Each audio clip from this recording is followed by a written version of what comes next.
জগতে মায়ের চেয়ে কেউ কারো আপন হতে পারে না। মা তো সবাই আপন। মাঝে কত কষ্ট করছে বাবা জানো। মা ঘরে ভাত নাই, মা না খাইয়া রইছে, সন্তানকে খাওয়াইছে আর বলছে মা তুমি খাইছো। মা বলে আমি খাইছি বাজার, তোরা খা। বাস্তব জীবনেও দেখছি আমার মা সকালবেলা ভাত নাই, এক মুঠ ভাত ভাত দুগা মাখিয়া একটা মরিচ দিয়া মাইকে আমাদের 5 ভাই বোনের খাওয়ায়। মা শেষকালে পানি খাইয়া কাটায়।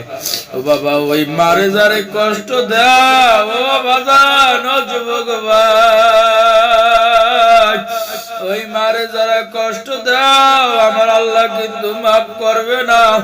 মার কাছে মাফ চাও, মার কাছে মাফ চাও আর বলো মা তোমার সাথে অন্যায় করিয়া ফেলাইছি, তুমি মাফ করিয়া দাও।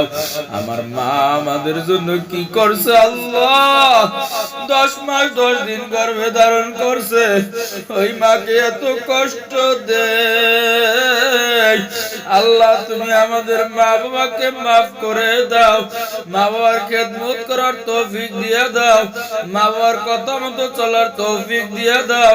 ইখলাস ওয়ালা আমল আমাদের সবাইকে তৌফিক দিয়ে দাও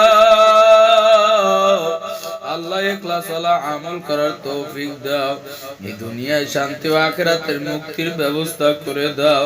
আমার মতো যারা এখনো দুনিয়ায় মা বাবা আছে, আমি সবার কাছে যুবক ভাই তোর পা দুইটা ধরিয়া বলি তুই আর মাকে কষ্ট দিস না।